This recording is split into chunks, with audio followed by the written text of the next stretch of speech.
এখন আমরা জানবো সাপে কামড়ানোর পরবর্তীতে তৎক্ষণাৎ কি কি ব্যবস্থা গ্রহণ করলে ওই ব্যক্তিকে বা রোগীকে সাপের বিষক্রিয়া থেকে মুক্ত করা সম্ভব।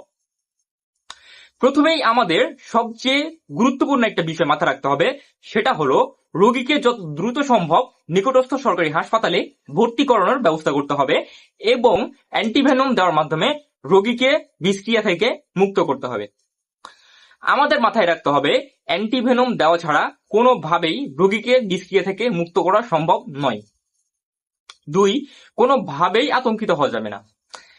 বিশ্ব স্বাস্থ্য সংস্থার এক জরিপে দেখা গেছে পৃথিবীতে সাপের কামড়ের ফলে যত মানুষের মৃত্যু হয় তার 30% মৃত্যু হয় সাপের বিষক্রিয়ার কারণে এবং বাকি 70% মৃত্যু হয় সাপে কামড়ানোর ফলে রোগী অত্যাধিক আতঙ্কিত হয়ে গেলে আতঙ্কের ফলে এবং একসময় হার্ট অ্যাটাক হয়ে সে মারা যায়।